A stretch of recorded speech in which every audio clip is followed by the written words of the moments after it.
Dyslexia literally means difficulty in reading, also referred to as word blindness or a verbal deficit.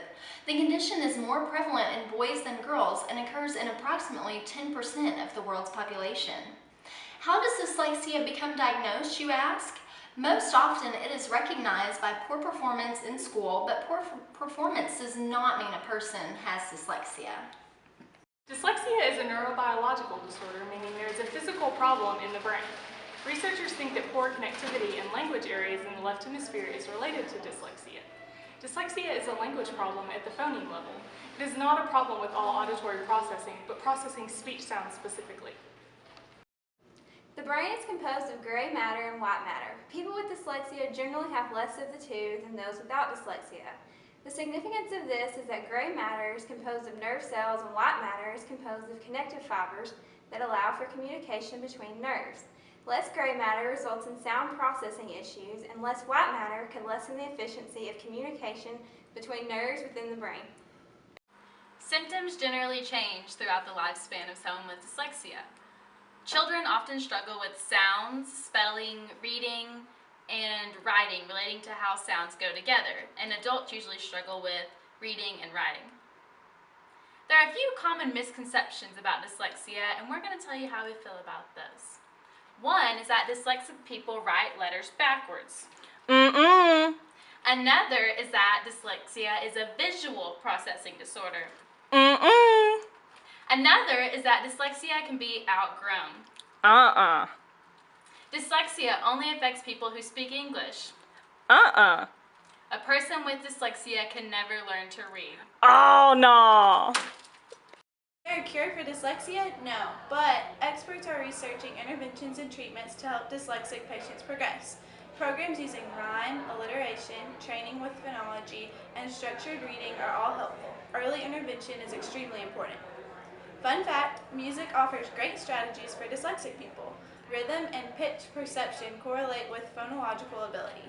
Practicing singing and reading music have shown to be very effective. We thought that it would be beneficial to talk to professors on campus who deal with dyslexia on a daily basis. The stories of these professors are testimony to the fact that one can be successful and have this disorder. Dr. Kelly allowed us to interview him, and Dr. Reyno tells us his story. So Dr. Kelly said that he was diagnosed at the age of 9. He describes this disorder as not getting letters mixed up, but instead he can't tell what the letter is. He describes it as maybe being blurry to make me understand it. He says that his was more stress-induced, so his biggest problem was in grad school when he was trying to study, and he just found it really difficult. He has to read things multiple times to really get it. Sometimes he'll say that he has problems maybe now just reading a poster and looking at a letter, but he has no major problems now. He's really learned to cope with it, and so I think that that's been something that's really beneficial to him. He doesn't really read a lot now.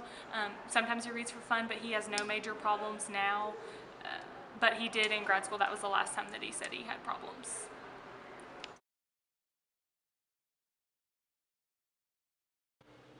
Alright, so how I was diagnosed was probably 4th grade by my mother, actually. My mother's a speech therapist, and she's also does special ed. And so it was just because I was making bad grades in my reading and writing, and I was doing like B's backwards and 6s to 9s and stuff like that.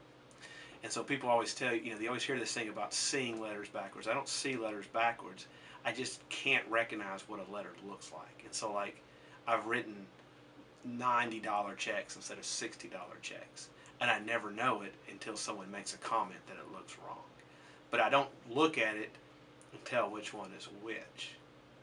And so people always talk about numbers being different. I never see that. And like my golf club, I put a piece of tape on my golf club so I know the 6 from the 9. I know it has a line under it, but depending on where it's at, so that I have to look at the slant, or I just look at the piece of tape on there. Same thing with left and right. I have no concept of which way is left or right.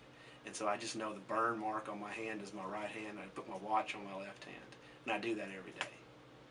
But other than, if I'm thinking, I can do it. But just normal, if I'm driving, the right and the left because I'm driving, right? Mm-hmm. But like in an empty room, middle of the gym at night, sometimes you tell me right, left, I get confused. Okay. But there's no concept of that type of stuff. But I don't just see things backwards. Okay. And I deal with it now just by telling people. I used to try to hide it. Mm-hmm. I used to try to tell nobody, and I would just act like it was just a dumb mistake, like if I wrote something on the board. And now I just don't care. Mm-hmm. I've come far enough in my life where it's not that big a deal.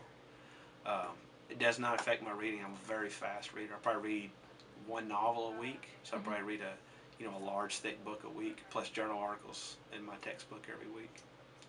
But I pronounce words funny because I skip over the middle words when I read.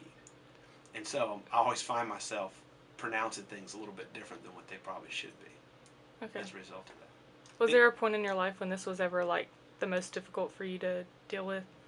It has never been really a problem. I mean, I've always been, like I said, a quick reader, so I've always been a good reader.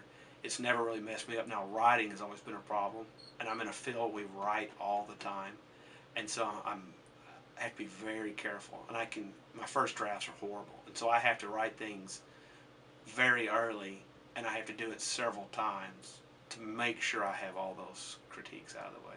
And now I used to do that with my emails. It used to take me hours to write emails. And now I just don't care. I do it, I read it, make sure it looks all right. I still get teased because sometimes they're crazy looking. But I just don't have time. Mm-hmm. Okay. Any other questions?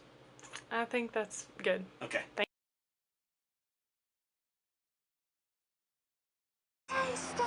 Verbal deficit, verbal deficit, verbal deficit, sit. Linguistics and sounds making me go crazy. People claim they know me, but they don't really get it. D to the is to the Lexia.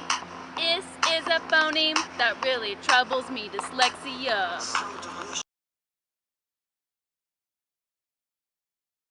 Vietnam Chantel, that can't be treated like clientele, because they say she is. Researchers think that poor connectivity in language areas in the left hemisphere.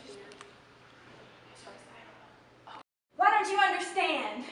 I'm a fast typist, so look at that.